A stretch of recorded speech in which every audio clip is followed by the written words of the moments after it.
Bonsoir à tout le monde. Merci d'être venu pour ce second opus des conversations éclairées. La séquence électorale et la tragique actualité internationale, à nos yeux, rend plus nécessaire que jamais les travaux du laboratoire, et singulièrement ce rendez-vous. Vous savez que la ligne éditoriale de ce rendez-vous est d'inviter un auteur à l'occasion d'une actualité littéraire. On a jugé que l'actualité ukrainienne nécessitait de s'emparer de ce sujet et des impacts internationaux. Et plutôt qu'un ouvrage qui vient de sortir, on a invité quelqu'un dont l'autorité, le talent et la légitimité pour évoquer ce sujet s'imposaient. Bruno Tertrais nous fait l'amitié d'être présent pour cette soirée, mais Brice en parlera beaucoup mieux que moi. Vous savez également que c'est Brice et Rachel Kahn qui co-animent ces conversations mensuellement. Rachel est au fond de son lit, souffrante. Elle m'a prié de bien vouloir l'excuser de ne pas pouvoir être présente. Et on a proposé à Valéria Formuntian, qui est députée française mais présidente du groupe Amitié France-Ukraine, de se joindre à nous pour co-animer cette conversation. Elle a répondu spontanément, immédiatement qu'elle nous rejoindrait. Elle avait une obligation en fin de soirée, enfin en début de soirée, donc elle sera un peu en retard. Là aussi, je vous prie de m'excuser. Mais je passe la parole à Brice, qui va donc présenter notre éminent invité. Oui, je suis... si j'arrive à mettre le micro... Tu sais comment on fait? Ouais, je vais parler dedans. C'est une bonne idée. Donc, je présente Bruno Tertrais. Pour ceux qui ne me connaissent pas, Bruno Tertrais est un politologue spécialiste en géopolitique. D'ailleurs, il est le directeur adjoint de la Fondation pour la recherche stratégique. Il travaille aussi pour nous, collabore à l'Institut Montaigne. Et par ailleurs, tu es l'auteur de nombreux livres que j'aurais bien aimé te faire dédicacer ce soir. Mais je ne suis pas arrivé. Le dernier, c'est le choc démographique qui s'intéresse donc à la démographie mondiale et qui est paru chez Adèle Jacob l'année dernière. Et tu es également l'auteur d'un ouvrage qui a eu un certain succès mérité, qui était l'Atlas des frontières, sous-titre Mur, migration, conflit. C'était donc avec Denise Papin et c'est paru en 2016. Oui, on a souhaité avec Rachel, qui est donc disponible ce soir, te recevoir parce qu'on voudrait avoir un éclairage de quelqu'un de compétent sur un sujet qui nous échappe de plus en plus, qui est donc les développements de la guerre en Ukraine, de ses conséquences, du sens historique que cet événement a pour nous autres en Europe. Et ma première question précisément serait d'actualité. Bruno Tertrais, estimes-tu que le retrait des troupes russes du nord de Kiev, qu'elles ont manifestement échoué à conquérir, signifie un redéploiement dans le Donbass? Et penses-tu, comme de nombreux experts le disent, que pour les Ukrainiens, cette partie-là sera beaucoup plus difficile à jouer? Et si oui, pourquoi est-elle donc si difficile à jouer pour l'armée ukrainienne? Merci, bonsoir à tous et merci de votre invitation. La tâche pour moi, c'est de vous trouver des choses intéressantes à dire sur un sujet qui a été couvert et surcouvert par les médias et par d'excellents analystes spécialistes de l'Ukraine, spécialistes de la Russie, spécialistes des affaires militaires ou de la diplomatie, et qui a été très largement couvert, parfois mal, souvent très bien. Donc le défi pour moi, c'est de continuer à vous intéresser à ce sujet, alors que l'actualité nationale est aussi l'occasion de parler d'autre chose. Mais c'est un sujet qui a changé. Nous ne sommes plus dans la situation du 24 février. Les enjeux ont considérablement augmenté. On a une quasi-montée aux extrêmes qui est en train de se produire, du point de vue des enjeux, à mon sens, pour la Russie, et peut-être aussi pour une partie de l'Europe. Et c'est pour ça que ce qui me semble intéressant, c'est d'essayer de voir ce qui a changé depuis 15 jours, 3 semaines, pour maintenant commencer à prendre du recul par rapport au 24 février, même si dès le 24 février, les enjeux étaient déjà tels que fixés par M. Poutine, et bien sûr tels que ressentis évidemment par les Ukrainiens, déjà majeurs. Alors, on peut parler de déroute, de quasi-déroute d'une partie des forces russes. Et ça, c'était inattendu par la plupart des observateurs. Parmi les nombreuses analogies, moi je suis un grand fan d'analogies historiques, et j'en profite pour saluer mon éditrice qui m'avait fait publier La Revanche de l'Histoire aux éditions Odile Jacob. peut-être, je ne sais pas pour citer tous les ouvrages, Brice, mais c'est peut-être celui des trois qui est le plus approprié pour donner les clés de compréhension de ce qui se passe actuellement. Moi, ça me rappelle, par exemple, la perception qu'on avait de l'armée irakienne en 1991. Souvenez-vous, nombre d'entre vous s'en souviennent très bien ici. La 4e armée du monde. C'était la 4e par le nombre et par un certain nombre d'équipements. Et puis, on a vu que cette armée s'est effondrée comme un château de cartes. Pourquoi est-ce que je parle de l'armée irakienne? Et parce que finalement, très souvent, les régimes autoritaires, quasi totalitaires aujourd'hui, comme l'était l'Irak de Saddam Hussein à l'époque déjà, sont des régimes qui sont souvent beaucoup plus fragiles à certains égards que ce que l'on pense de l'extérieur. Ce sont aussi des régimes qui ne savent pas inspirer leurs armées. Et les armées occidentales ont souvent, dans la durée, dans des conflits classiques, traditionnels, un avantage littéralement psychologique. Les soldats russes, on en a beaucoup parlé depuis un mois, les soldats russes sont des petits jeunes mal formés, mal équipés, mal organisés et mal commandés. Et ça, finalement, à part peut-être quelques observateurs très fins de l'armée russe de l'intérieur, et il n'y en a pas beaucoup en Europe, et je suis même pas sûr qu'il y en ait, ça a été une véritable surprise. Et donc aujourd'hui, il y a une partie, alors déroute, le mot est peut-être un petit peu fort, mais en tout cas, je crois que revenir sur réaliser ce qui se passe par rapport à la perception qu'on avait de l'armée russe, surtout après ces opérations en Syrie, qui étaient d'une autre nature, c'est quand même assez intéressant. Et je crois que c'est parmi les multiples leçons qu'il faudra tirer des événements en Ukraine. Il est beaucoup trop tôt pour tirer des vraies leçons, mais on peut quand même tirer des enseignements. Il y aura le fait qu'une fois de plus, on a pu se tromper sur la manière dont pouvait opérer, pour un enjeu pourtant déclaré comme majeur par M. Poutine, l'outil militaire du pays en question. Donc déroute est peut-être un petit peu fort, mais le repositionnement qui se fait aujourd'hui, car ce repositionnement est réel, c'est quand même un échec patent qui est quasiment assumé d'ailleurs par le haut commandement russe, puisqu'ils l'ont avoué, ils en ont parlé. C'est une manière de relégitimer évidemment l'opération, mais le repositionnement est réel. Il n'y a plus rien au nord de Kiev. Est-ce que c'est pas provisoire? Alors, l'objectif principal, c'est bien sûr le Donbass, mais avec quand même encore des questions sur la volonté russe de créer ce fameux couloir que vous connaissez tous par cœur maintenant, puisque vous êtes tous devenus des experts en géographie de l'Ukraine, qui va en gros de la Crimée à la frontière russe, au-delà de la partie de Donbass déjà équipée. La pauvre ville de Mariupol n'a peut-être pas encore subi tous les outrages de l'armée russe. Bonsoir Madame la députée, ravi. Bonsoir messieurs.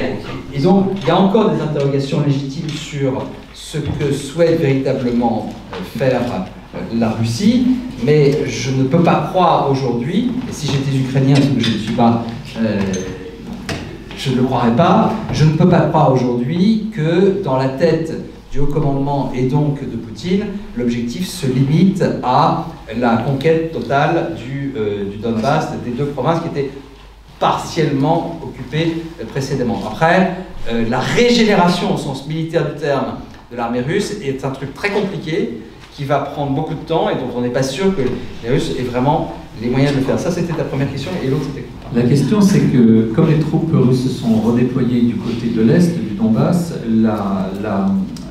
il était relativement facile pour les troupes ukrainiennes d'attaquer les Russes sur leurs arrières parce que les lignes de communication dans le nord étaient relativement lointaines par rapport à la Russie, et que donc une guerre de guérilla a été relativement efficace parce que les Ukrainiens sont armés surtout d'armes défensives et qu'on leur a refusé largement, et c'est aussi une question que je voulais vous poser, des armes offensives. Or ils nous disent que la bataille qui se prépare dans le Donbass, là les Russes ont des lignes de communication extrêmement courtes, qu'on est dans un terrain très plat, que les Russes vont employer des moyens beaucoup plus violents, enfin beaucoup plus énormes, avec de l'artillerie, des chars, et que là, ça sera beaucoup plus difficile de se battre, comme ils l'ont fait avec intelligence, dans le nord de Kiev. Est-ce que tu penses que les Ukrainiens sont capables, cette fois, d'infliger les mêmes dégâts aux forces russes que celles qu'ils ont déjà infligées au nord de Kiev?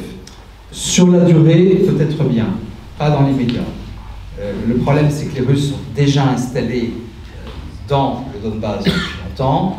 Le terrain n'est pas le même s'il ne faut pas trop... Enfin, là j'aime pas trop jouer au général en chambre et à vous parler, comme on a vu beaucoup de gens parler fin février. Alors, il y a la boue, il y a le dégel, donc il y a telle route qui va être praticable. Tout le monde est devenu un expert en terrain ukrainien. Madame la députée, vous savez, vous avez dû observer ça avec un mélange de consternation et peut-être, j'espère, un petit peu d'amusement. Voilà, ça sera la bataille du Donbass, parce qu'il y aura une bataille du Donbass, enfin qui n'a jamais cessé. D'ailleurs, la bataille du Donbass, elle a commencé en 2014, quand même, qui va être longue, qui va être sale, comme si cette guerre... D'abord, la guerre n'est jamais propre, bien sûr, mais je crains que ça soit très long et très sale. Et on peut que saluer la décision du président Zelensky d'encourager toutes les populations civiles à partir le plus tôt possible. Hélas, ça fait davantage de personnes déplacées, mais en tout cas, ça permet de réduire la souffrance de ces populations qui déjà souffrent depuis longtemps.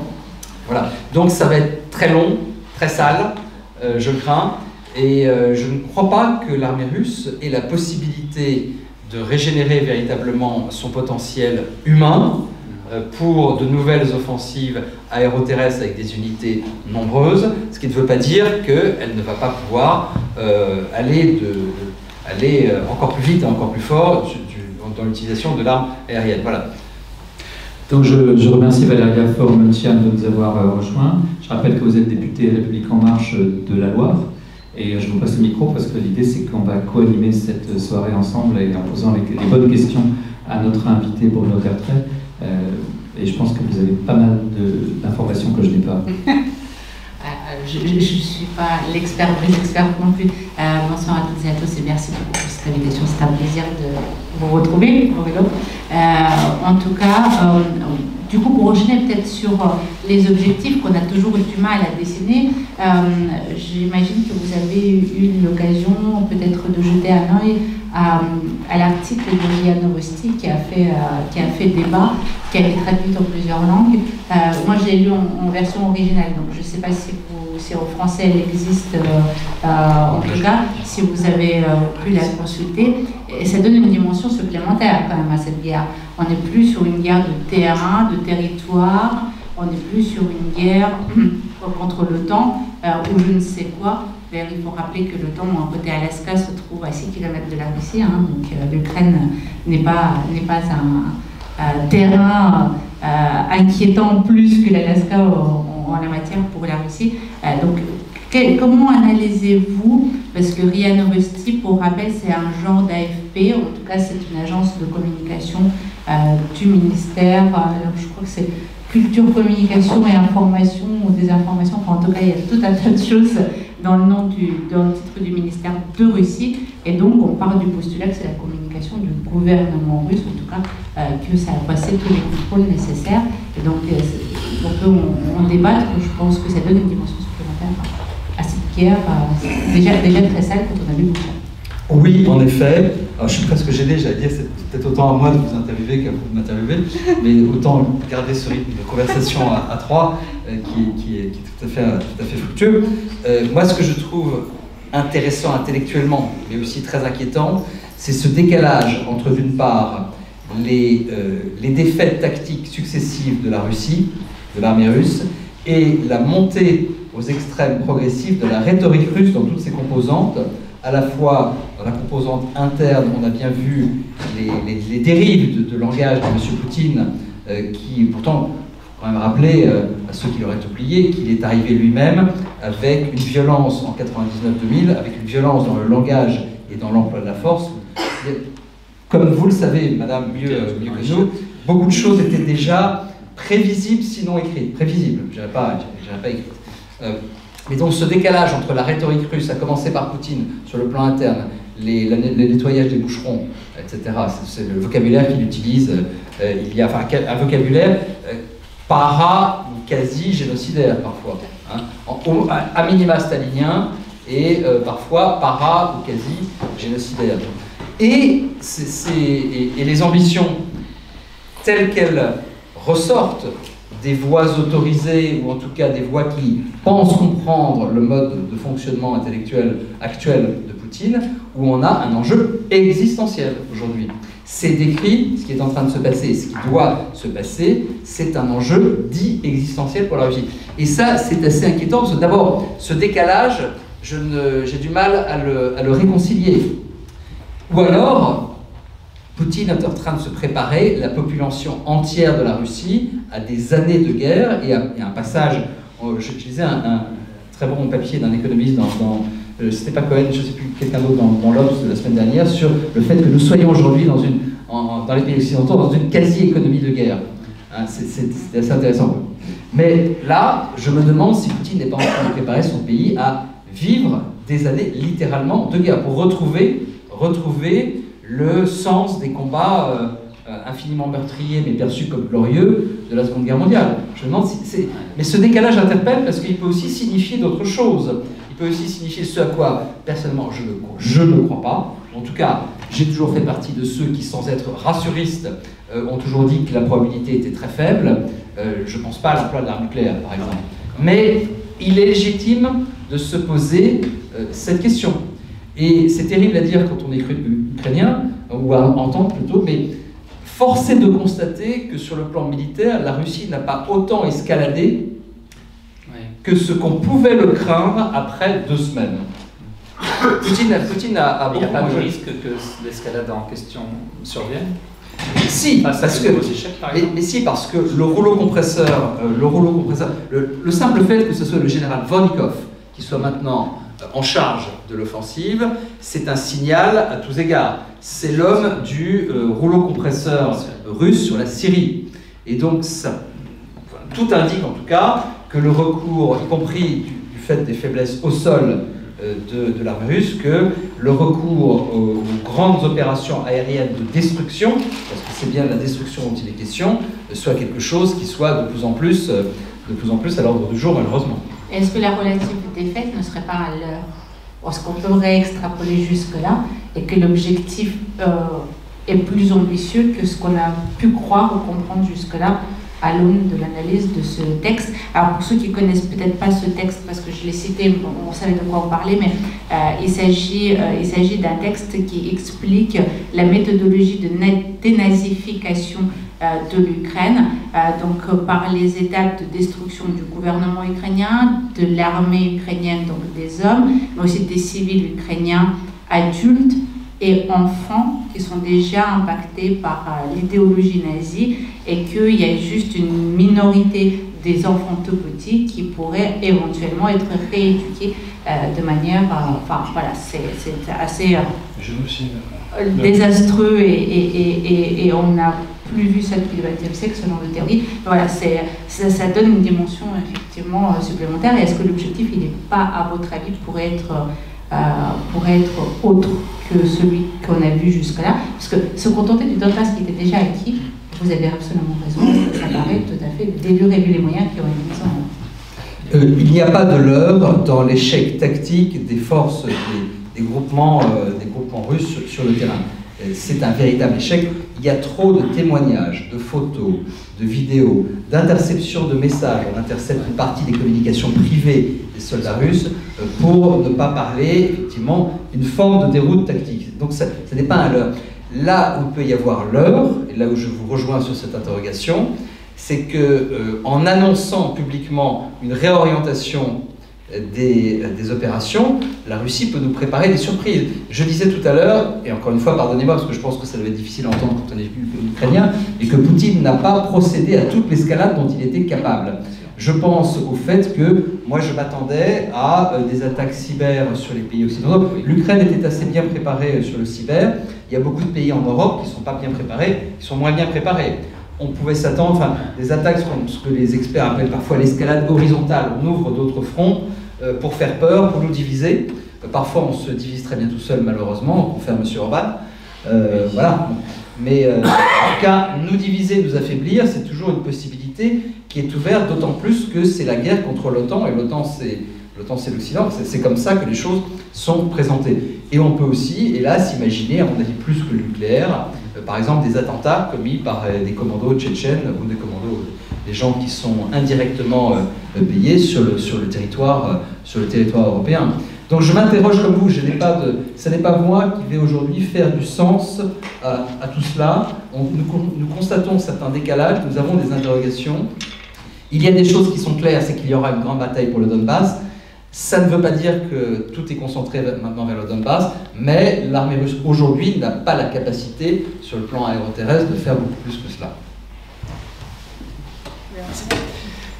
Apparemment, Poutine est perdant dans tous les domaines. Sur le plan militaire, la prise de Kiev et la chute du gouvernement ukrainien, c'est un échec. Sur le plan politique, il pensait désunifier, enfin casser l'OTAN, dans ces deux mémorandums de décembre qu'il nous avait envoyés à l'Europe et à l'OTAN, il disait qu'il offrait aux Américains une opportunité de quitter l'Europe une fois pour toutes et aux Européens de construire un nouvel ordre sous protection russe sur le continent. Ça a échoué, l'OTAN a tenu très bon, il y a même une réunification de l'OTAN, on la disait en mort cérébrale il y a 6 mois, finalement elle se porte plutôt bien, donc c'est un échec politique. Il y a un échec terrible en termes d'image.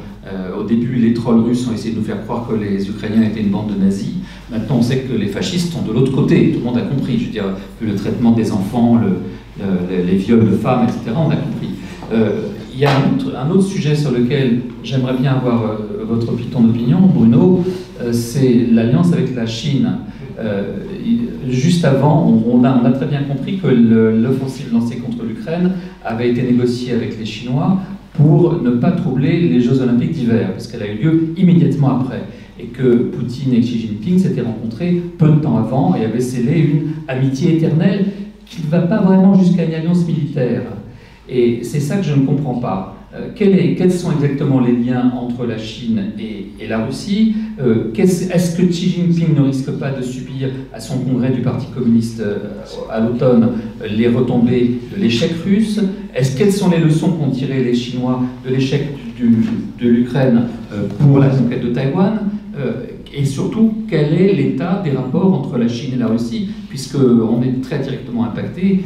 Si nous, on continue des sanctions économiques et que les Chinois servent d'alternative à notre commerce, ces sanctions ne serviraient à rien. Alors, qu'est-ce que tu sais et qu'est-ce que tu penses des relations entre la Chine et la Russie aujourd'hui? Sur le premier point, tu parles d'échec, mais moi je suis à peu près certain que Poutine présentera, quoi qu'il arrive, les choses comme un succès, comme une victoire. Je ne sais pas si l'échéance du 9 mai dans sa tête est quelque chose de majeur, mais en tout cas, il dira que la Russie a remporté une grande victoire. Si je devais, ce qu'à Dieu ne plaise, écrire les éléments de langage pour ce discours, je dirais, premièrement, nous avons conquis une partie du territoire ukrainien, ou reconquis, parce que c'est pas protéger les Russes. Pour protéger les Russes, bien sûr. Donc les Russes sont protégés. Je l'avais dit, partout où il y a des Russes, je dois les protéger. Quand on lui demandait, moi qui m'intéresse beaucoup aux frontières, en effet, quand on demandait un jour à la télévision, je crois, où c'était un programme ou une intervention publique, où sont les frontières de la Russie, il plaisante, il dit nulle part. Nulle part, ça veut dire partout. Voilà. C'était quand même extrêmement clair, et là encore, on était avertis. Donc je ne sais pas si le 9 mai est effectivement dans sa tête quelque chose d'important. Ce dont je suis absolument certain, c'est qu'il présentera les choses comme une victoire. Nous avons protégé les Russes, davantage de Russes que c'était le cas jusqu'en 2022. Nous avons affaibli ce régime nazi, donc c'est une victoire. Voilà, ça sera présenté comme cela. Et après, échec politique, mais non. Du moment qu'il reste au pouvoir et qu'il n'est pas fortement contesté dans son pouvoir à l'intérieur, c'est une forme de victoire. C'est une forme de victoire. Le temps a tenu bon. Oui, le temps a tenu bon, mais je pense que le temps est instrumentalisé dans cette affaire. Encore une fois, c'est quand même... Moi, je compare souvent le pouvoir russe contemporain à un gang mafieux. C'est un gang mafieux. Et donc, l'idée, c'est d'être au pouvoir, bien sûr, de contrôler le pays et de se faire du pognon. Pardon de la vulgarité, mais voilà, c'est une kleptocratie. Quand je dis gang mafieux, c'est parce que c'est aussi du point de vue des méthodes qui sont utilisées, des méthodes extrêmement violentes qui sont malheureusement aujourd'hui courantes dans toute la société russe, et ça on peut que le regretter parce qu'on est nombreux à aimer ce pays et son histoire, mais ça traverse toute la société russe aujourd'hui, et c'est les exactions, pour employer un terme faible, auxquelles on assiste depuis plusieurs semaines, sont malheureusement dans la culture des soldats russes, des jeunes soldats russes d'aujourd'hui. Alors, sur la Chine, d'abord tu as raison de souligner que ce n'est pas une alliance militaire, il faut toujours le rappeler. C'est davantage qu'un mariage de raison, c'est plus qu'un partenariat de circonstances, c'est quelque chose qui d'abord qui a commencé dès 2001, et on voit la montée des liens entre les deux a été régulière, mais c'est un partenariat de plus en plus déséquilibré. Et là, ce qu'on peut se demander, c'est si la Chine, qui est évidemment ravie de voir la Russie d'un côté et les pays occidentaux de l'autre se combattre, alors que pendant ce temps-là, personne ne regarde trop l'Asie. Elle est ravie également de voir l'administration Biden se concentrer de nouveau sur l'Europe, alors qu'elle avait annoncé que c'était la Chine qui l'intéressait en priorité. Donc au début, c'est tout bénef, on va dire. Maintenant, moi je suis persuadé que si la Russie sort trop affaiblie de ce conflit, ça n'est pas une bonne affaire pour la Chine. La Chine a besoin d'une Russie qui soit ni trop forte ni trop faible. La Chine a besoin d'un partenaire junior, comme on dit aujourd'hui. C'est le renversement par rapport à la guerre froide, où c'était à l'époque la Chine qui était le partenaire junior. Mais le partenaire junior doit être quand même efficace. Alors en plaisantant parfois pour alléger un petit peu des conversations qui sont souvent assez lourdes, dans tous les sens du terme, je dis que le destin de Poutine, c'est peut-être de devenir le Dark Vador de Xi Jinping, l'empereur Palpatine. C'est-à-dire que c'est son obligé, son exécutant de bas œuvre, mais c'est un soumis. C'est un soumis. Ça sera peut-être cela, si Poutine reste au pouvoir, ce sera peut-être cela, parce que ce n'est pas, contrairement à ce que disent certains anciens ministres des Affaires étrangères, et certains même parfois hauts responsables en Europe, y compris certains responsables actuellement en fonction, non, nous ne poussons, ce n'est pas nous qui poussons la Russie dans les bras de la Chine. Ça, c'est un discours très courant en Europe, mais qui existe aussi aux États-Unis. Mais non, c'est un intérêt mutuel, et le jour où la Chine aura moins besoin de la Russie, ce jour n'est pas arrivé, la Chine saura le faire comprendre à la Russie. Enfin, dernier point, les leçons pour Taïwan, ça va être très intéressant, effectivement.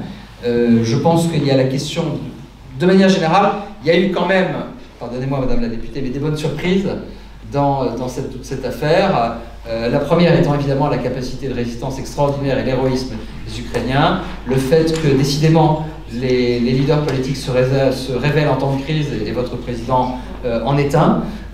Bon, il y a eu aussi le fait que l'unité occidentale, en dépit de toutes les tensions, est quand même présente, et c'était pas gagné. Et donc, à mon avis, la Chine ne voit pas tout ce qui se passe là sans une certaine préoccupation, à moins que ça dure vraiment, et que les pays occidentaux se sentent contraints d'entrer davantage dans l'action militaire. Voilà, ce qui, là, pour le coup, serait plutôt une bonne affaire pour la Chine. Pour le thème de l'alliance russo-chinoise et du partenariat inversé que tu soulignais entre junior partner et senior partner, est-ce que tu adhères à l'idée que c'est une guerre de civilisation, comme le disent les idéologues russes eux-mêmes, hein? Je vois l'interview de Dugin, que tout le monde cite en ce moment, il dit ça, c'est une guerre de civilisation, et Lavrov aussi l'a dit. Lavrov a dit c'est une guerre pour la recomposition architecturale de la sécurité en Europe. C'est une guerre qui va bien au-delà de l'Ukraine, dit Lavrov. Est-ce que tu adhères donc à cette thèse qu'il s'agit de guerre de civilisation entre, disons, les démocraties libérales et d'autre part les totalitarismes ou les démocraties illibérales, on appellera comme on voudra le régime de Poutine? J'ai toujours trouvé très curieux la critique traditionnelle et assez fondée de la grille de lecture choc des civilisations, parce que si nous la rejetons, d'autres non seulement l'acceptent, mais l'embrassent. Et c'est vrai. Là où cette thèse a eu le plus de succès, c'est en Chine, en Russie, en Iran, voire parfois en Turquie. Et donc n'oublions pas que si nous rejetons cette thèse, ce n'est pas nous qui décidons comment l'adversaire potentiel la voit. Sans parler évidemment de son énorme succès dans certains cercles djihadistes depuis très très longtemps. Donc ça, c'est un point qui me paraît fondamental. Et tu as raison de le rappeler. Je ne sais pas si c'est Dugin qui pense. Dugin est quand même un personnage relativement marginal. Et quand Lavrov parle de recomposition de l'architecture de sécurité européenne, il dit nous sommes en guerre contre l'OTAN. Ça c'est clair. Mais, pour aller là pour le coup dans ton sens, l'aspect civilisationnel n'est pas mis en avant simplement par Dugin, c'est un personnage relativement marginal, mais par le patriarche Cyril, qui compte autrement plus que Dugin, et par un ensemble d'idéologues, d'intellectuels ou prétendument intellectuels, qui effectivement renforcent ce message. Quand je parlais en commençant d'escalade vers les extrêmes, c'est aussi cette dimension existentielle dans tous les sens du terme qui commence à transparaître, à transpirer dans une très grande partie du discours officiel russe et du discours des commentateurs autorisés comme ceux que vous aviez mentionnés tout à l'heure. Du coup, dans le secteur Indo-Pacifique, c'est quand même tendu, même si je vois mal la Chine personnellement attaquer, mais je voulais déjà mal Poutine attaquer, donc je me suis déjà trompée une fois, parce que la Chine a tendance à faire des projets à long terme, de pas être opportuniste, et voir au-delà d'une génération. Mais admettons, aujourd'hui la situation est quand même tendue, il y a des incursions chinoises dans les aires de Taïwan, il y a une organisation, je ne sais plus comment elle s'appelle, mais en tout cas l'Australie, le Royaume-Uni, les États-Unis, voilà, merci, qui a des actions plutôt sérieuses en termes de sécurité locale. Est-ce qu'on n'a pas un poil trop vite évacué un conflit généralisé, pour ne pas dire mondial, étant déclenché par cette action que de la Russie, que en Ukraine? Depuis 2 mois, mais c'était le cas auparavant, depuis l'été dernier, je crois que les Américains envoient à la Chine des messages très clairs et très précis sur le thème « Ne croyez pas que nous ne pouvons pas nous battre sur 2 fronts à la fois ». Autrement dit, l'opportunisme chinois sur Taïwan est un risque très bien évalué, en tout cas très bien perçu, évalué je ne sais pas, mais perçu par les États-Unis. Et bien évidemment que là, on peut leur reprocher beaucoup de choses sur le plan stratégique, mais ils ne sont pas totalement dénués d'intelligence stratégique en même temps. Et je crois que les messages sont très clairement passés. Du côté chinois, serait-ce aussi le bon moment de se lancer dans ce type d'aventure quand vous voyez que, on parle assez peu de Shanghai parce qu'on a d'autres actualités ukrainiennes et nationales, mais ce qui se passe à Shanghai est quand même totalement terrifiant. Une des plus grandes villes du monde qui est totalement sous cloche, avec des... Enfin, vous avez vu, comme moi... Les étrangers. Pardon? Les expatriés ont été chassés. Alors, et en plus, les étrangers parlent. La Chine est quand même... Shanghai, c'est un des poumons économiques, ça a été quand même le premier cœur de la nouvelle expansion économique chinoise. Donc j'imagine assez mal, pour toutes ces raisons, la Chine faire quelque chose sur Taïwan aujourd'hui. Après, voilà, je ne suis pas plus dans la tête de Xi Jinping que je suis dans celle de Vladimir Poutine, mais ça me paraît très peu probable, alors que j'étais, j'allais dire contrairement à vous, j'étais beaucoup plus pessimiste. Bon, moi j'étais très pessimiste sur ce qui allait se passer en Ukraine, parce que le 15 décembre, j'avais vu une Russie qui se mettait dans un corner délibérément et qui faisait monter les enjeux. Donc voilà, je crois que c'est pas... non, là je serais pas trop inquiet là-dessus, pour l'instant. Merci. Tout à l'heure, je disais que l'OTAN avait tenu bon et que ça avait plutôt revivifié l'OTAN que ce défi en Ukraine. On a bien compris qu'on est en première ligne.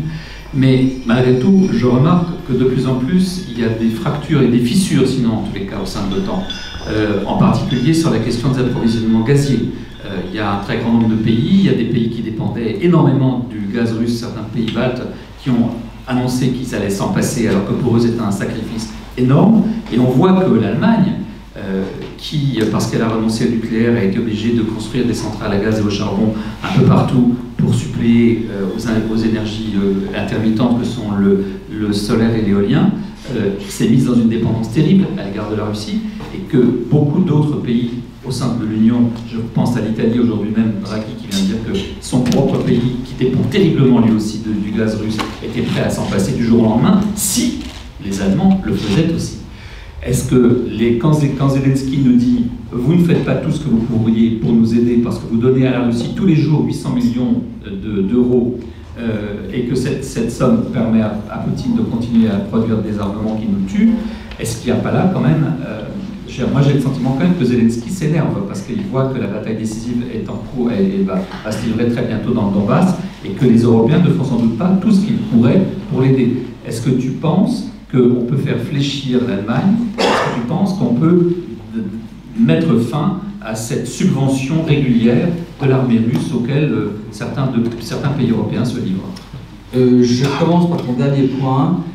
Je ne suis pas du tout certain que la disparition de la manne gazière aurait un impact dans le court et moyen terme sur la capacité de la Russie à investir dans sa machine militaire pour les mois qui viennent.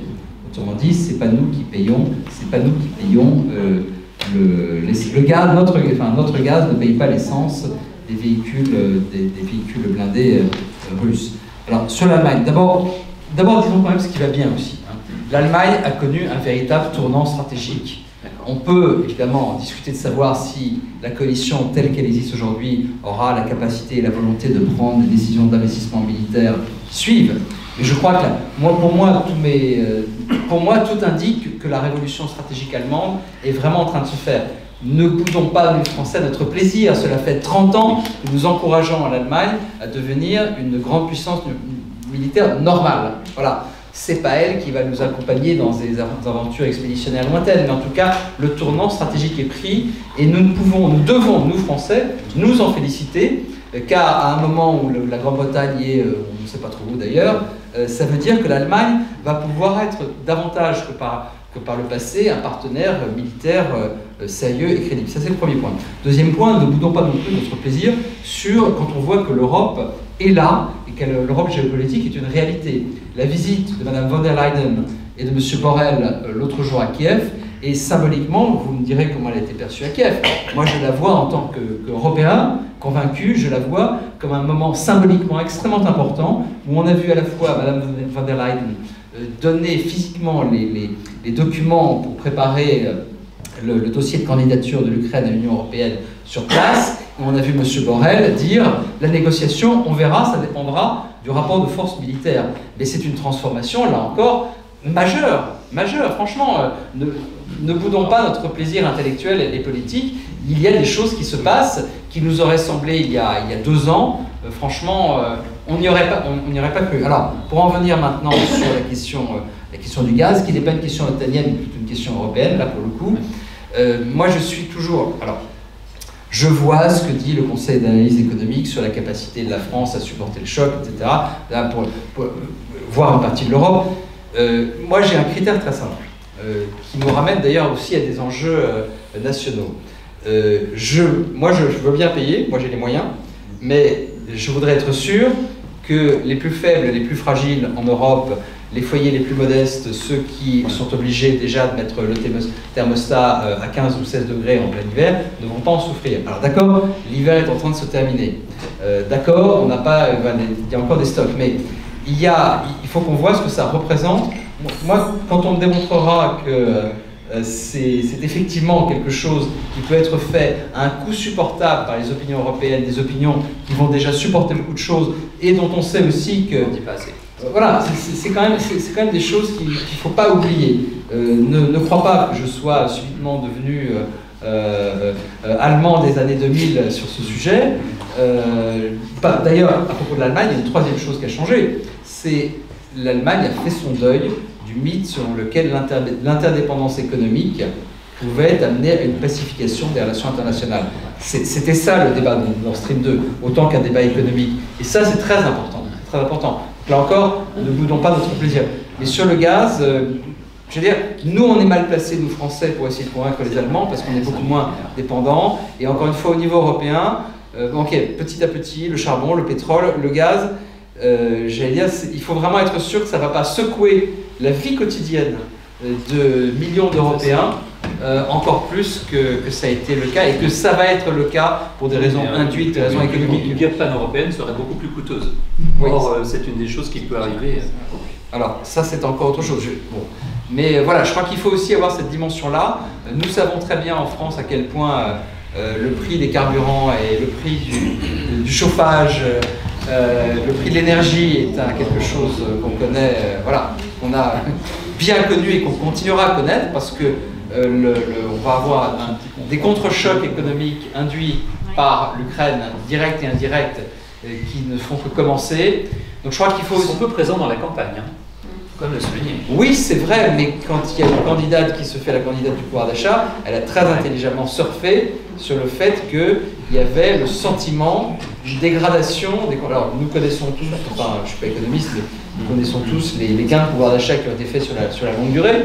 Mais voilà, ce qui était très, très intelligent pour une candidate poutiniste, c'était de surfer sur la question du pouvoir d'achat, alors que la Russie elle-même, dès le mois d'octobre à peu près, avait commencé à jouer avec les prix du gaz elle-même. Donc c'est, en termes de manœuvre politique, je dois reconnaître que c'est pas mal fait. Moi, je me permets de faire un pas de côté. D'une, je suis absolument d'accord avec vous qu'il faut arrêter l'autobashing et se féliciter aussi des avancées que l'Europe a fait. Et vous l'avez effleuré, mais vous ne l'avez pas exactement cité, c'est la politique énergétique européenne. C'est-à-dire qu'on va vers un accord entre les Européens sur une politique énergétique commune, ce qui n'était pas du tout gagné parce qu'on se livrait une guerre d'information avec les Allemands sur nucléaire ou pas nucléaire, transition, pas transition et quel type de transition. Aujourd'hui, on voit bien qu'on est obligé de discuter, de regarder dans la même direction et de trouver une solution commune. Vous avez cité effectivement le pouvoir d'achat du quotidien de nos concitoyens européens, pas que les Français, parce que nous, on sera peut-être un petit peu moins impactés par le gaz que les Allemands. Mais ce qui est important de citer aussi, c'est les moyens de production. L'industrie allemande dépend beaucoup du gaz livré par la Russie. Et si on trouvait des solutions, et pour le coup, c'est en train de discuter, de partager aussi notre manne nucléaire, elle n'est pas anodine, celle-là, et on ne sait pas forcément bien la stocker, donc on peut aussi la répartir. Si la solidarité européenne joue, on peut préserver les moyens de production, et si on préserve les moyens de production, à ce moment-là, le concitoyen va être bénéficiaire immédiatement. Parce que chauffer une maison, effectivement, c'est un sujet extrêmement important. Mais là, on peut subventionner, on peut aider, on peut changer les moyens de chauffage en subventionnant de la part de l'État ou de la part de l'Europe. Mais si derrière, les économies ne payent pas les impôts nécessaires, on ne pourra plus subventionner le quotidien des concitoyens. Donc c'est d'abord, quelque part, il faut se pencher sur la préservation des moyens de production et l'apport énergétique pour eux. Et ensuite, évidemment, ça fera, normalement, c'est censé ruisseler, je sais qu'on n'aime pas bien cette expression, mais c'est censé ruisseler sur les citoyens européens. Et ça, c'est aussi important que le réarmement des Allemands. C'est un sujet qui met l'Europe à un autre niveau. En ce qui concerne la visite de Mme der Leyen, alors moi je le vois en tant que parlementaire française, et en tant que présidente du groupe d'amitié, mais l'Ukraine rêve de l'Europe depuis son indépendance. On lui a toujours dit de patienter parce qu'elle n'était pas au niveau, et c'était une réalité. La dette souveraine ukrainienne n'était pas stable, il y avait des soucis de corruption, il y avait des soucis d'unité en termes de gestion des régions, la décentralisation est en cours, voilà, il y avait pas mal de progrès à faire pour l'Ukraine, mais c'était jamais une porte vraiment fermée. Aujourd'hui, il y a une vraie volonté d'intégration de la part de l'Union européenne, et le déplacement de Mme der Leyen vient entériner ça. Et c'est d'un soutien pour les Ukrainiens qui est sans commune mesure.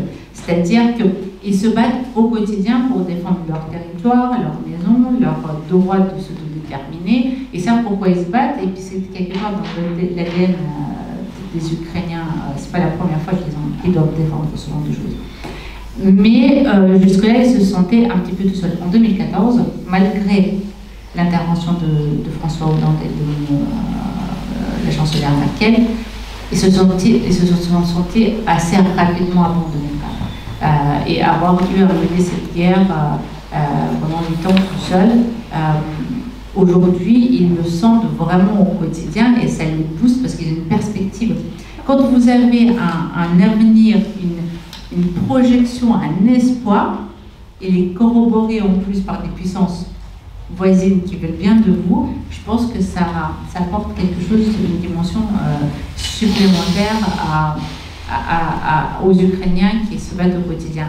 Maintenant, quels sont les délais? Parce que l'Europe aussi se reconstruit, on l'a cité, du point de vue militaire, du point de vue énergétique. Comment on peut aussi aider l'Ukraine à se projeter dans la reconstruction alors qu'elle n'a même pas encore terminé la guerre et on attend potentiellement des désastres presque génocidaires, pour ne pas dire génocidaires, sur l'est du pays.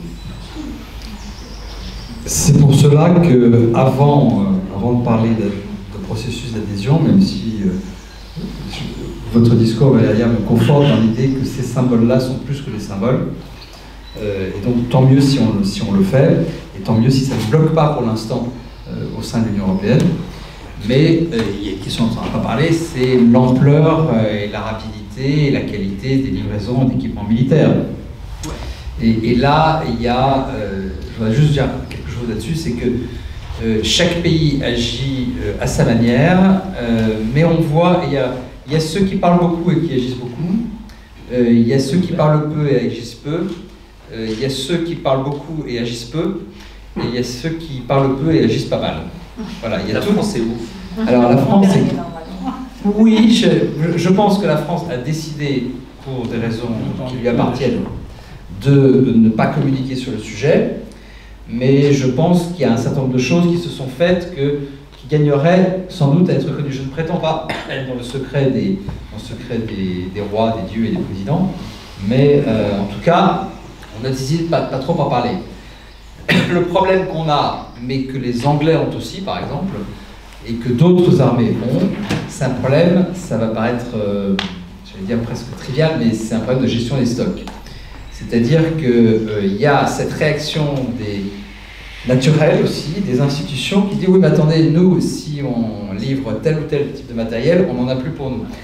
Ce à quoi l'observateur irresponsable que je suis a tendance à dire « mais vous en avez besoin pour quoi ?»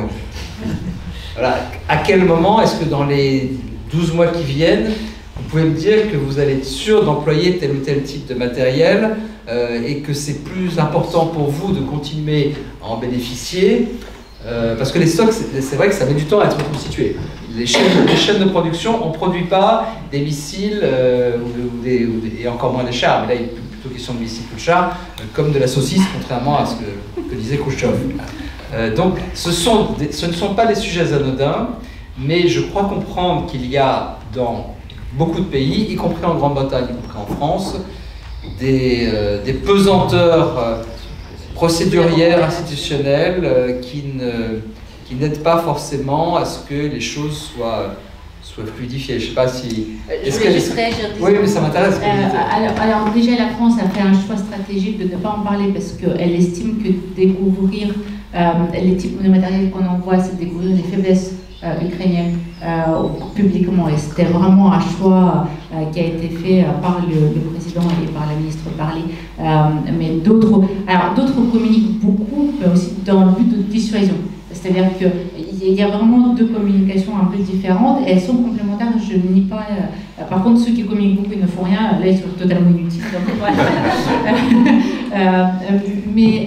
Et pour ce qui concerne les stocks stratégiques, sans vouloir le contredire, effectivement, la bureaucratie française ou même britannique pourrait être remise en cause et en question à un moment donné. Souvenons-nous, il n'y a pas si longtemps que ça, mais de mars 2020, où on n'avait plus de stocks stratégiques, ne serait-ce que de masques. Et ça a été désastreux et on avait accusé l'armée française de faire des stocks stratégiques de masques en même temps qu'on avait un besoin. Mais à un moment donné, si on devait demain défendre les territoires roumains, polonais, estoniens, parce que pour X raisons qui ne sont pas encore claires, la Russie décide d'aller beaucoup plus loin que l'Ukraine, on sera bien content que notre armée soit opérationnelle parce que c'est l'une des armées les plus puissantes sur le territoire européen aujourd'hui. Donc il me semble difficile de les condamner à ce stade, de vouloir. Donc il y a des stocks stratégiques qui sont obligatoirement renouvelés. Si les industriels sont capables de les renouveler dans un délai raisonnable, on peut livrer ce qu'on a déjà.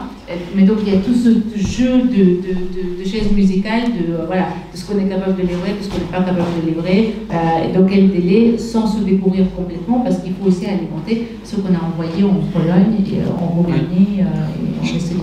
J'ajouterais un argument supplémentaire, c'est que on ne peut pas envoyer n'importe quoi. Les matériels aujourd'hui sont souvent des matériels qui demandent une formation, un entraînement, et à partir du moment où on décide de ne pas avoir d'ingénieurs ou de soldats français et c'est valable pour les Britanniques et pour les autres, pour les mettre en œuvre sur place, parce qu'on ne souhaite pas prendre le risque qu'il y ait tout d'un coup une frappe, on découvre qu'il y a 10 ingénieurs français qui sont morts par un obus d'artillerie russe.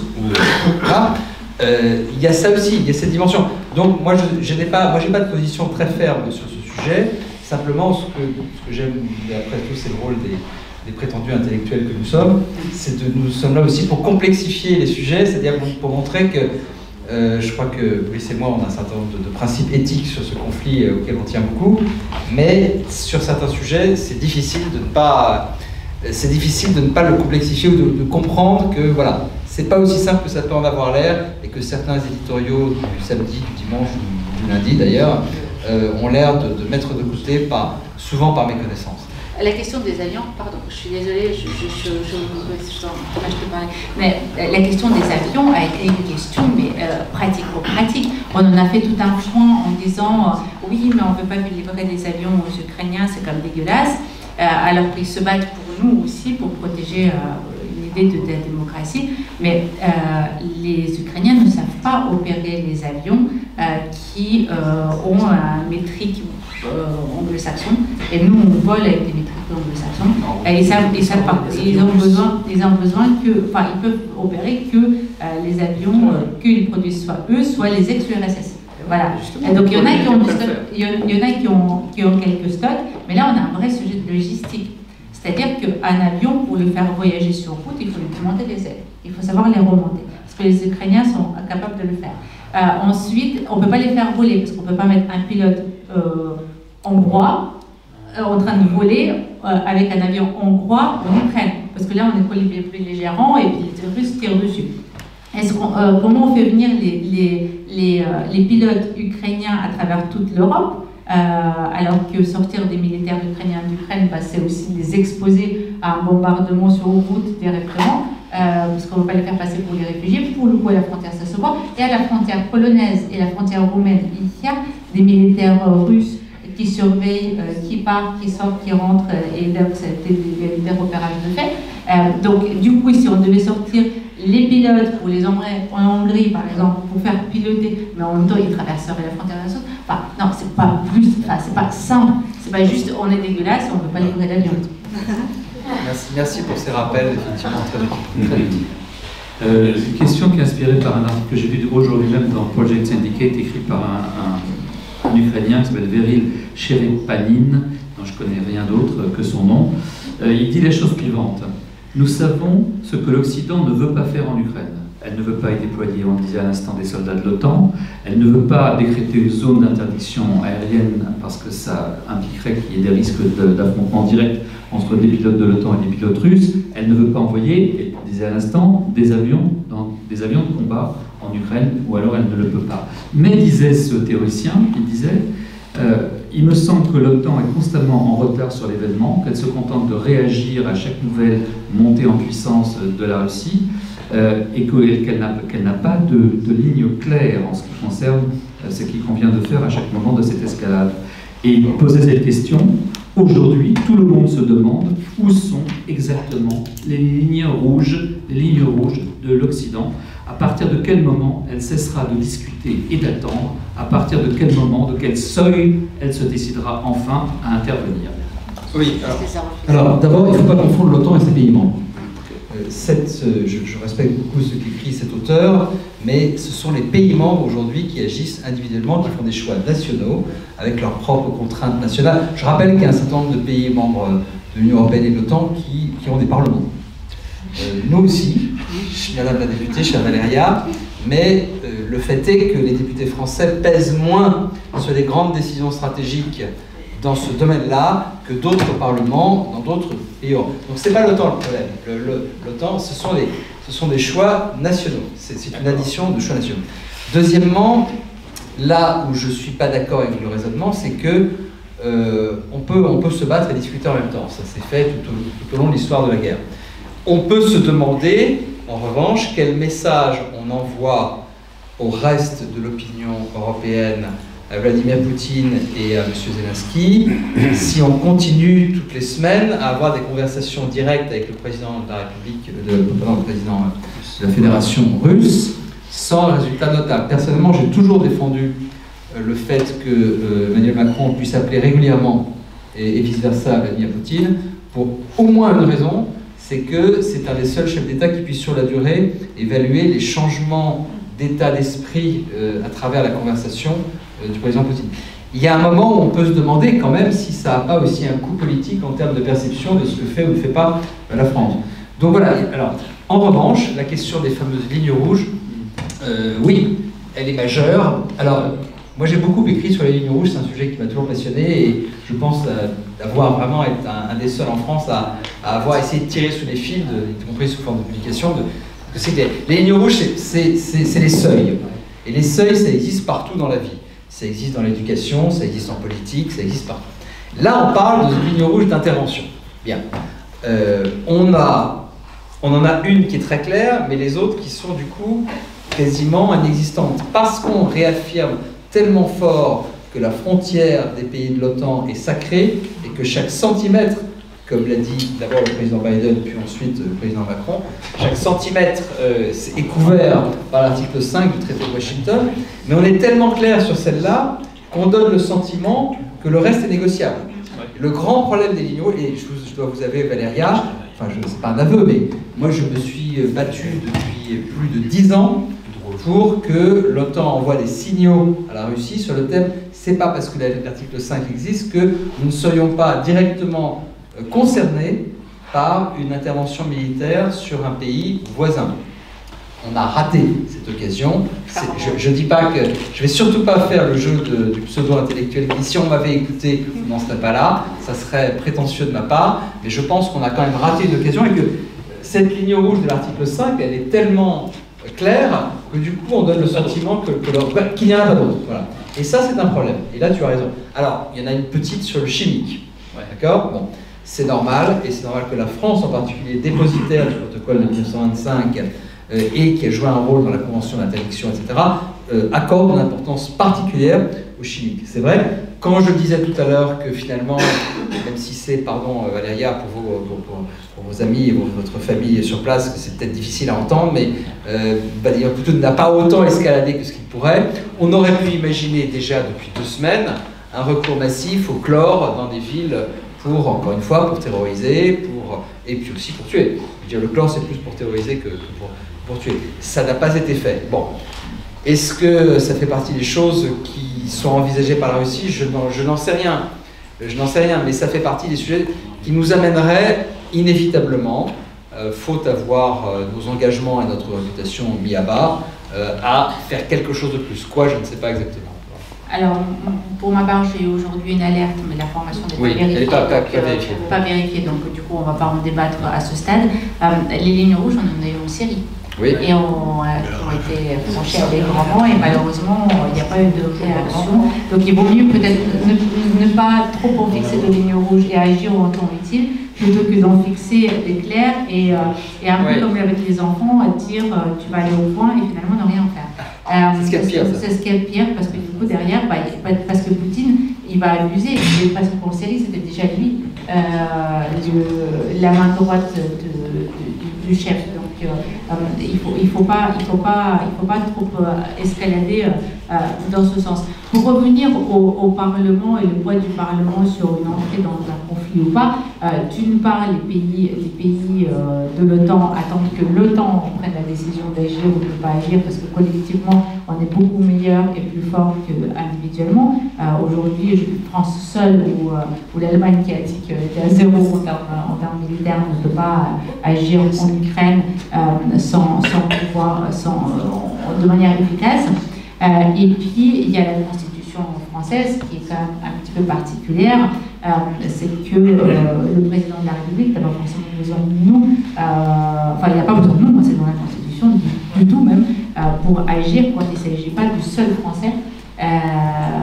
Et donc, à partir de là, il doit pouvoir prendre des décisions tout seul. Dans certains cas, on doit valider a posteriori son action. Dans certains cas, on n'est même pas consulté. Et donc, tant que le territoire franco-français, qu'il soit ultramarin ou métropolitain, n'est impacté, on n'a pas à se prononcer. Par contre, si on rentre en guerre et si on déclare la guerre, Ça, je pense qu'aujourd'hui, vu que Poutine n'a jamais déclaré la guerre en Ukraine, aucun autre pays ne déclarait la guerre à la Russie en réagissant à une ligne rouge, par exemple. Mais les risques existent d'usage. La Fédération de Russie utilise déjà allègrement les missiles à sous-munition, ce qui est une arme interdite parce qu'elle génère énormément de dégâts. Et donc, du point de vue humanitaire, nous avons des mesures assez particulières à gérer sur place et des réfugiés qui arrivent sur le sol européen parce que c'est des tissus déchirés, c'est des impacts multiples, c'est des membres sectionnés qui sont liés typiquement au choix de munitions utilisées par la Fédération de Russie sur le terrain. Sans parler évidemment de toute la terreur, des alertes au bombardement, d'envoi des militaires caucasiens, parce que c'est censé dissuader et c'est censé faire peur, mais aussi les Syriens, enfin toute la rhétorique qu'utilise Poutine, plus le viol comme arme de guerre, on le voit aujourd'hui sur le terrain ukrainien, et c'est corroboré, il y a des preuves, et donc beaucoup de pays, notamment la France, ont envoyé des enquêteurs pour relever les preuves et pour pouvoir faire des procès dans le futur. Rappelons-le, juste la Tchétchénie, il n'y a jamais eu de procès pour la Tchétchénie. Ouais. Après, c'est pas un pays indépendant. Est-ce que vous en dites des procès potentiels en crime de guerre, crime contre l'humanité? Moi, il me semble que l'essentiel, c'est pas. Il y a les symboles, il y a le déclaratoire et ça compte. Le simple fait que la France, et comme vous le rappelez, Valéria, était le premier pays, il me semble, européen à envoyer une équipe. Pardon ? De gendarmes.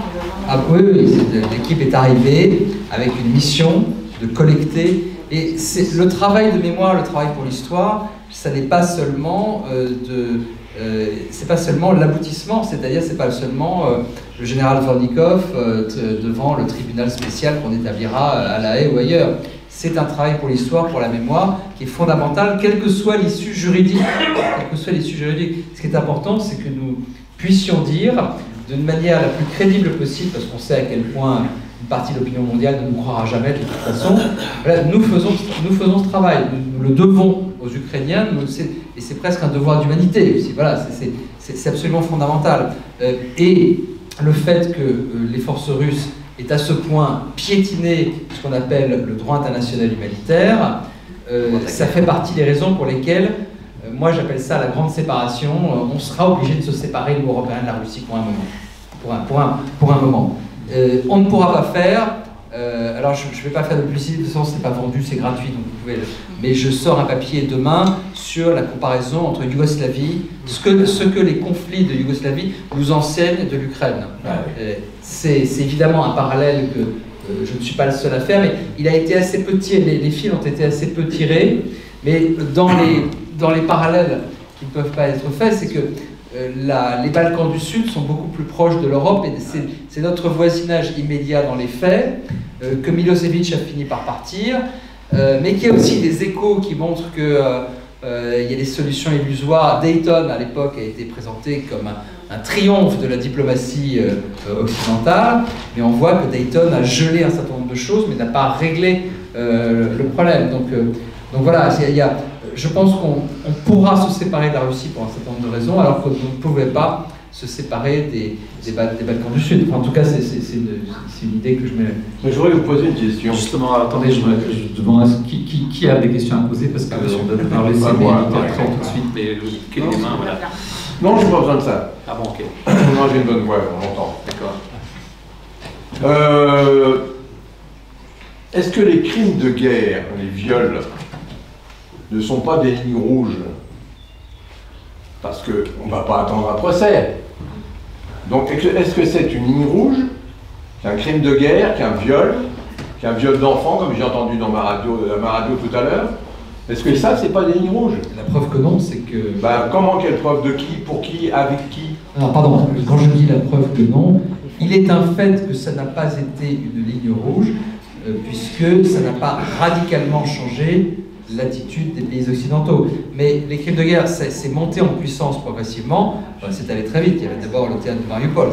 Mais c'est une montée en puissance progressive qui ne... Alors, c'est pas pour excuser quoi que ce soit, mais quand vous avez subitement à la Routa, près de Damas, un emploi massif d'armes chimiques, ça crée un choc. Et là, on a une succession et une gradation dans l'horreur qui ne permet pas de créer le choc politique que certains auraient pu espérer. Donc j'ai envie de vous dire, ça devrait en être une, le fait est, ça n'en est pas une. Voilà. Mais je pense, et ça c'est une question vraiment qu'on pourrait poser aussi à l'assistance, je me demande si nos élites politiques et intellectuelles si, mais nos élites politiques ont vraiment la mémoire d'événements comme Srebrenica. Moi j'en ai la mémoire parce que c'était mes débuts au ministère de la Défense comme jeune analyste. Je n'étais pas chargé du dossier, mais enfin je suivais ça de très très près. Et moi ça a été, la Yougoslavie, ça a été mon éducation à la géopolitique. Un certain nombre d'entre vous ici se souviennent très bien de cela, vous connaissez peut-être d'ailleurs ces choses-là mieux que je ne les connais moi-même, mais Srebrenica, ça commence à être loin dans la mémoire collective. Je constate que moi, les fils que j'essaie de tirer, les parallèles qui me semblent évidents avec la Yougoslavie, sont totalement inconnus des jeunes générations. Alors, totalement inconnus. C'est l'histoire ancienne. Hein. Est-ce qu'on a besoin d'aller si en arrière sur l'exemple d'Alep ou de Grozny, qui sont des crimes avérés, et des destructions aussi massives qu'à Mariupol, n'ont pas constitué une mobilisation de l'opinion occidentale. Ça n'est pas l'Europe. C'est ça qui est dommage. Ça n'était pas l'Europe. Et donc c'est perçu comme différemment. De même que les réfugiés ukrainiens ne sont pas perçus de la même manière que les réfugiés syriens. C'est un constat. C'est un constat. Je comprends ce que vous dites. Et vous avez raison. Mais en même temps, il est aussi... Ce qui se passe en Europe crée une perception différente. C'est comme ça. Oui.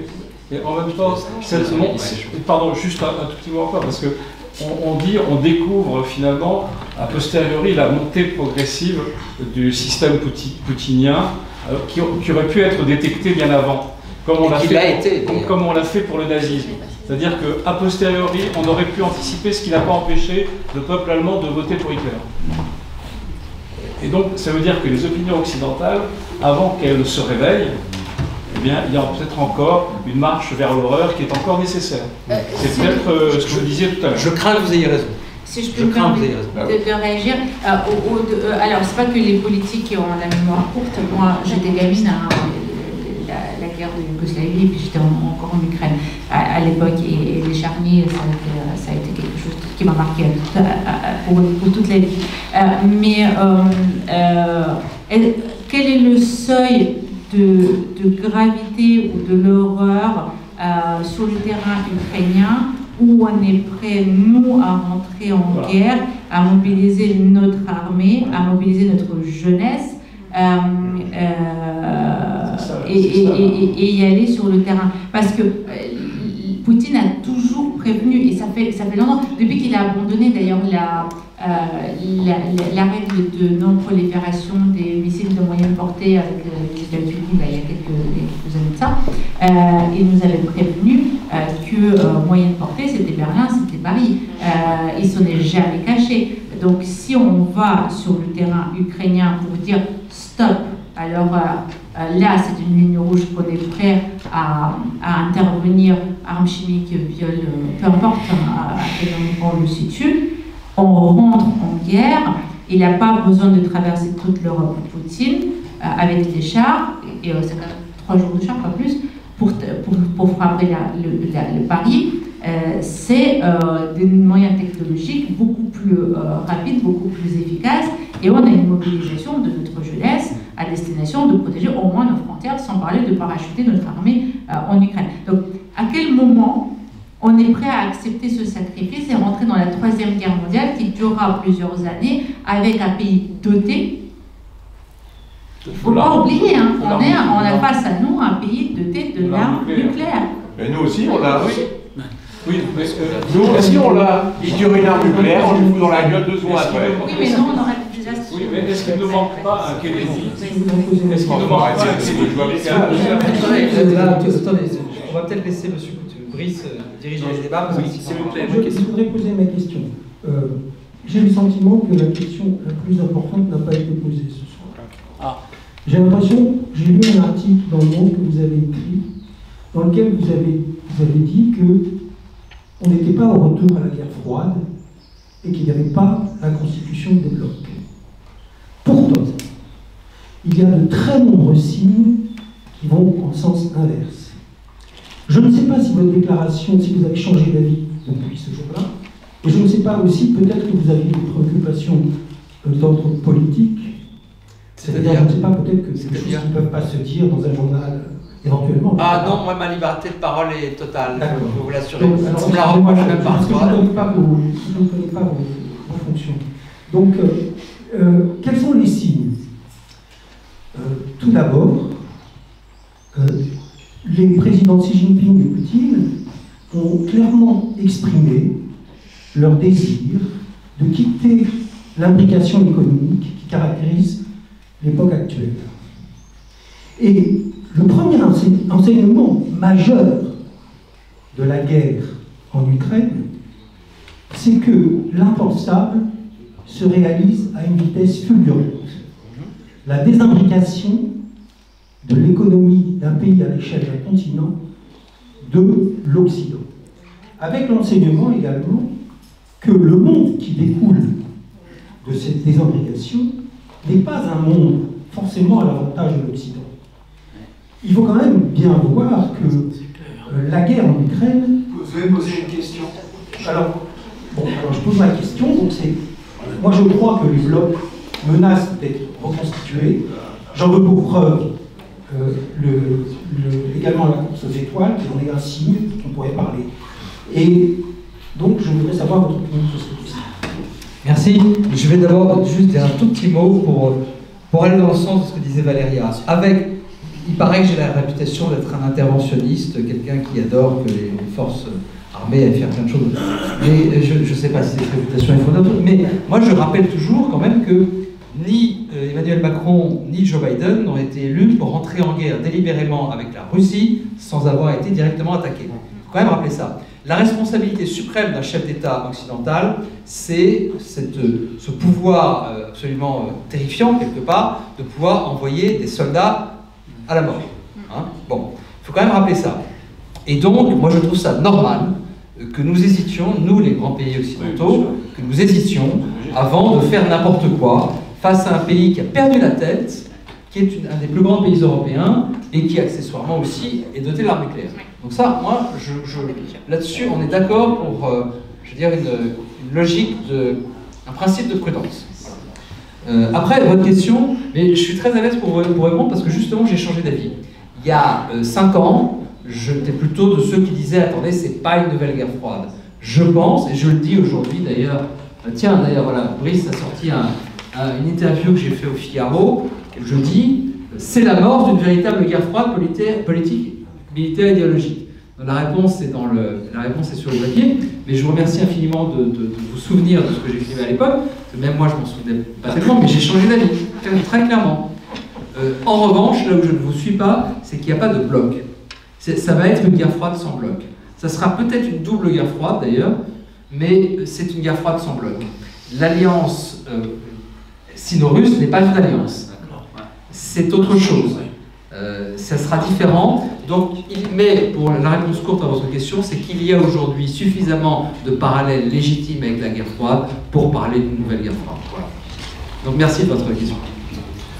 Moi j'ai un constat et 2 questions. Le constat, c'est qu'on a l'impression quand même qu'il y a l'Occident contre le reste du monde. Le reste du monde soit ne dit rien, soit est d'accord, soit s'abstient. Bon. Donc il y a quand même quelque chose qui est symptomatique. Mes questions, j'en ai 2. La première, c'est le 2 poids 2 mesures. Yémen, j'ai bien compris, 300 000 morts, tout le monde s'en fout. Et tout ce qui s'est passé avant, tout le monde s'en fout. Pourquoi est-ce que l'Ukraine a été cet élément déclencheur de quelque chose, alors qu'avant, et encore maintenant, on ne fait rien? Première question. Et deuxième question, sur le statut de la vérité.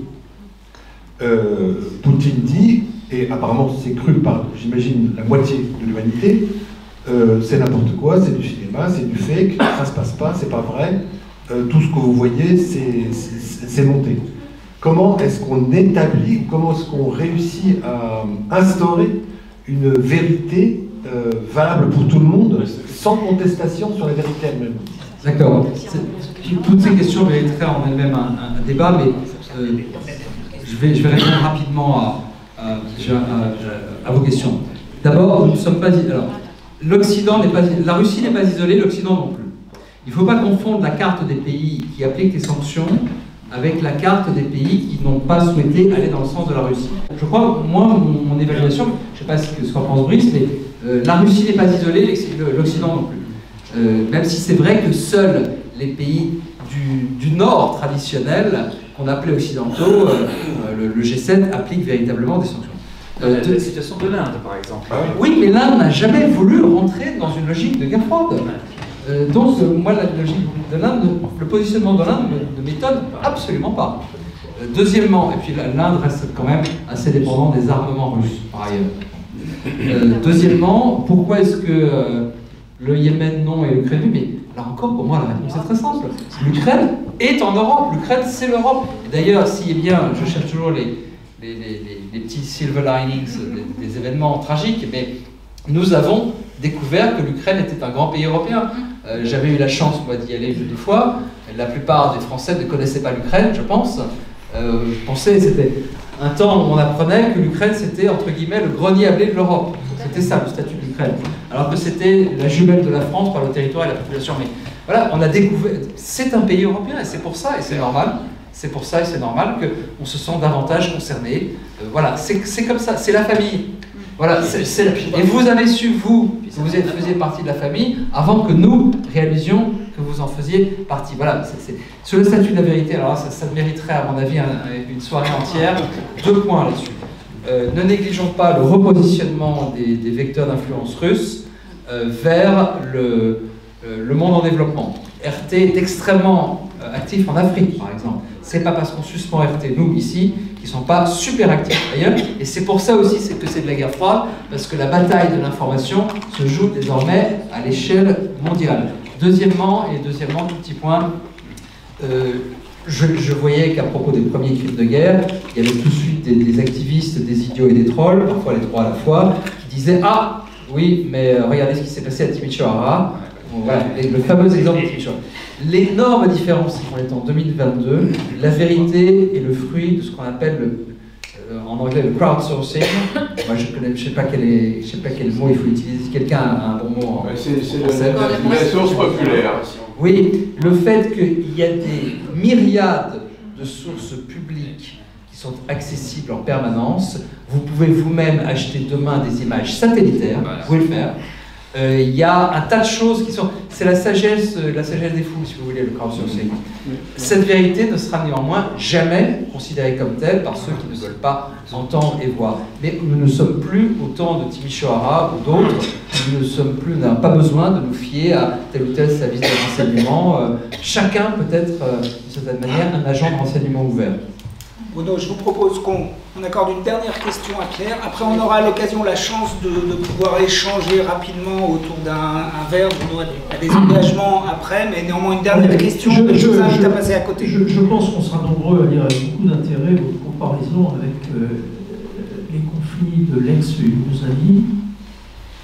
Mais je me rappelle 2 remarques de ma part. La première, c'est que n'oublions pas que Poutine a largement argué du fait que l'OTAN était intervenue sans l'autorisation de l'ONU pour bombarder Belgrade, capitale d'un pays historiquement ami de la France, et en Europe aussi, au nom d'un conflit séparatiste interne.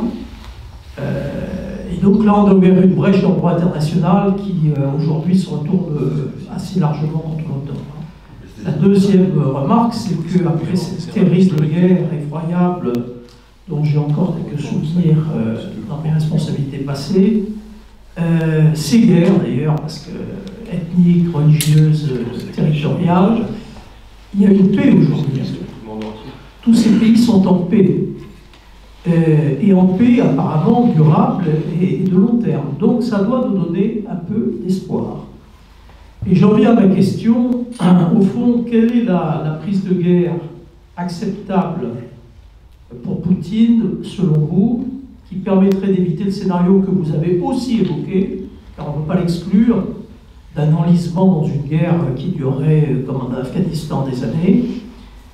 Quelle est la prise de guerre qui pourrait, à votre avis, dans cette hypothèse plutôt optimiste, le satisfaire? Est-ce que Sébastopol fait partie du pactage ou pas? C'est une question essentielle, à mon avis, pour avoir une... Mariupol, vous voulez ça? Non, Sébastopol. Sébastopol est déjà dans la besace. Oui, mais est-ce que le lien avec Sébastopol se fait ou pas sur la côte? Et enfin, est-ce que les Ukrainiens sont prêts à accepter un cessez-le-feu de cette nature? Je ne répondrai pas à la dernière question, c'est une question pour les Ukrainiens, et je ne sais pas comment eux sont prêts à faire. Vous avez cité 3 points. N'oublions pas, moi je trouve que ce qui est terrible, c'est notre nombrilisme occidental. On a toujours l'impression que tout est de notre faute. Le nombre de gens, c'est une sorte de wokisme stratégique.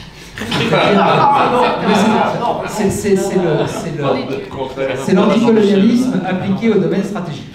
C'est le nombre de gens qui vont expliquer que tout ça c'était encore de notre faute, c'était l'élargissement de l'OTAN, pardon monsieur, c'est pas pour vous directement, hein, mais le bombardement de Belgrade et l'intervention en Kosovo en 99 est effectivement pris à témoin systématiquement par la Russie depuis 20 ans. Vous avez c'était pas une bonne idée. Mais si, parce qu'on a eu Milosevic quand même, c'est lui qui est en train de bombarder le siège de Sarajevo et le massacre de Srebrenica, c'était les Serbes. Donc on a bien fait de intervenir en Yougoslavie. On n'avait pas besoin que la Russie nous donne l'autorisation pour le faire, parce qu'elle ne l'aurait jamais fait, bien entendu. La question est plutôt de savoir si nous sommes certains que s'il n'y avait pas eu l'opération de 99, la Russie se serait comportée vraiment différemment dans son entourage. Moi, j'en suis pas certain. Mais c'est vrai que la référence au Kosovo et à 99 est systématique dans le discours russe. C'est à minima, on les a aidés dans leur logique de légitimation. Voilà. Deuxième point, non, c'est pas en paix. Regardez ce qui se passe en ce moment en Republika Srpska. Non, ça n'est pas en paix, malheureusement. Il y a des choses qui peuvent être, et là, ça peut être à la fois un contre-coup et quelque chose de directement agité par les Russes. Parmi les chantiers, entre guillemets, que la Russie pourrait rouvrir aujourd'hui, il y a la Bosnie-Herzégovine, et qui ne demande que ça, malheureusement. Qui ne demande que ça. C'est assez inquiétant. Et là, pour répondre très directement et très rapidement à votre dernière question, je peux imaginer, même si, je le disais tout à l'heure, quoi qu'il se passe, ça sera présenté comme une victoire par M. Poutine, que le Donbass dans son intégralité pourrait être, entre guillemets, décemment du point de vue russe, pardon de l'expression décemment, présenté comme une avancée, une conquête. Voilà. Oui, voilà, c'est la nouvelle Russie, c'est la nouvelle Russie, voilà, même sans Mariupol et la jonction avec la Crimée. Mais là, on est dans la pure spéculation. Voilà, mais même si Poutine présente, quoi qu'il arrive, les choses comme une victoire, il sera quand même un peu plus difficile de le faire pour lui si finalement les Ukrainiens le font reculer jusque là où il était le 23 février. Si vous le voulez bien, on conclut sur ce point. Je vous invite à